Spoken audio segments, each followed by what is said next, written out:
Car news flesh में आपका स्वागत है। बढ़ते हैं आज की ताजा खबर की ओर।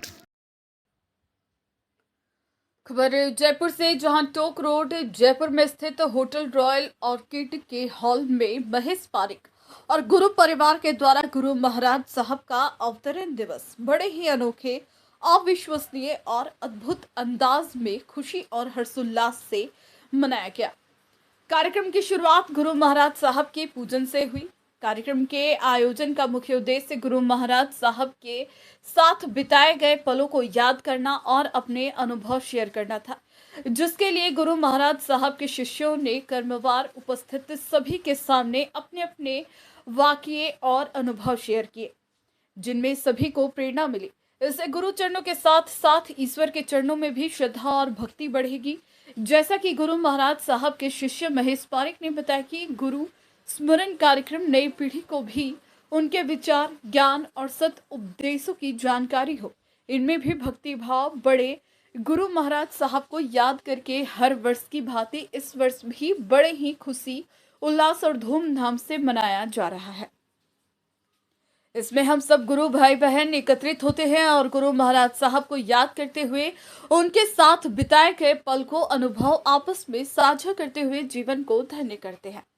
आपने मंच का संचालन भी बड़ी ही बखूबी से संभाला। यही नहीं, आपने कार्यक्रम के बीच बीच में गुरु महाराज साहब की महिमा का बखान भी अपनी वाणी से कहकर इस कार्यक्रम में 4 चांद लगा दिए। इनमें सबसे आश्चर्यचकित कर देने वाला अनुभव था गुरु महाराज साहब द्वारा जागृत समाधि करना। सभी उग्र के लोग कार्यक्रम में उपस्थित थे। हॉल पूरा भरा हुआ था। वाकई यह गुरु स्मरण कार्यक्रम गुरु की भक्ति भाव से भरा हुआ, गुरु चरणों में अपने स्मरण और शरणागति भाव को व्यक्त करने का एक अनूठा, अद्भुत और अविस्मरणीय कार्यक्रम था, जिससे आने वाले पीढ़ियों को बहुत कुछ जीवन में सीखने और व्यवहार में उतारने का श्रेष्ठ मौका मिलेगा। इस कार्यक्रम को सदियों तक याद किया जाता रहेगा। शुक्रिया मुझे है सहारा तेरी बंदगी का, मुझे है सहारा तेरी बंदगी का, है जिस पर गुजारा मेरी जिंदगी का। मिला कुछ नहीं, सब तुम्ही से मिला है, तेरा शुक्रिया है, तेरा शुक्रिया। मुझे तुमने दाता सभी कुछ दिया है, तेरा शुक्रिया है, तेरा शुक्रिया। किया कुछ न मैंने, शर्मसार हूँ मैं, किया कुछ न मैंने, शर्मसार हूँ मैं। तेरी रहमतों का तलबगार हूँ मैं। दिया कुछ नहीं, बस लिया ही दिया है, तेरा शुक्रिया है, तेरा शुक्रिया। मुझे तुमने दाता सभी कुछ दिया है, तेरा शुक्रिया है, तेरा शुक्रिया। मेरा ही नहीं तू सभी का है दाता, मेरा ही। इन्होंने वो की वो ड्रेस बता दी जो महाराज साहब ने पहन रखी। बड़े आश्चर्य की बात, गौड़ साहब भी वहीं थे, सब लोग हम लोग थे। कुछ दिन बाद गौड़ साहब ने महाराज साहब से पूछा, तो महाराज उस दिन आपने जागरण समाधि ली थी, आप कहाँ पधारे थे? तो मेरा जो पिछला वीडियो था उसमें मैंने वही कहा था कि पुलिस वाले पूछ सकते हैं, मेरी हिम्मत नहीं थी महाराज से पूछने की।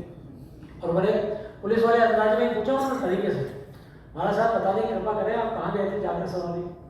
पहले तो हंसे, फिर बोले कि मैं कवाली में आनंद ले रहा था, बड़े गुरु महाराज का आदेश आया कि बद्रीनाथ के पास माना गांव है, वहाँ एक संत है जो जागृत समाधि लगाने की चेष्टा कर रहे हैं और वो गलत मंत्र बोल रहे हैं।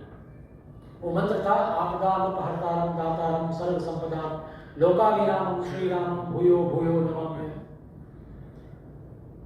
तो बोले मैंने गुरु महाराज को मना कर दिया कि नहीं, मेरा मन नहीं, आप संभालो जाके। लेकिन उनका फिर दोबारा आदेश आया तो बोले मैंने मन मार के मैं माना गांव गया और जाते हैं उन संत को कहा कि आप गलत मंत्र का उच्चारण कर रहे हैं। बोले आप कौन होते हैं जो सिखाने वाले? बोले वो भी 115-20 साल के संत थे। तो बोले मैं पहले तो माने नहीं, फिर मैंने एक विश की, विश करते वो सीधे हुए, फिर मैंने उनको मंत्र सिखाया और मैं वहां से वापस आया। उस दिन क्या हुआ था कि दिल्ली में मेरे पिताजी को दिसंबर का महीना था, उनको कंटिन्यूस नाक से नक्सीर बह रही थी नॉन स्टॉप। रात को 12 बजे जो लगातार जाप हुए, जो नॉन स्टॉप एक टाइम पे जाप हुए, तो गुरु महाराज ने एक रास्ता बता दिया कि अगर आपको उस श्रेणी पे पहुंचना है तो आपको लगातार जाप करते रहने पड़ेगा। ये कितनी बड़ी बात है, ये कोई साधारण बात नहीं है। मैं तो बहुत साधारण सा मनुष्य हूँ, पान मसाला खाता हूँ, सब खाता हूँ, मैं कोई जागरण समाधि कर नहीं सकता, परंतु ये उनकी कृपा है, उन्होंने मुझे एक रास्ता बता दिया और हम सबको रास्ता बता दिया कि अगर हम कंटिन्यूस जाप करेंगे।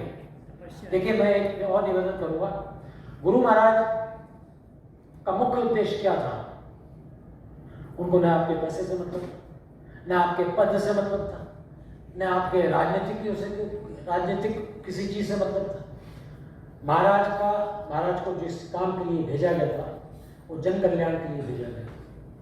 महाराज मंत्र दीक्षा देते थे और मंत्र, जैसा कि मैंने शुरुआत में कहा था कि गुरु द्वारा दिए गए जो मंत्र हैं वो सजीव मंत्र होते हैं।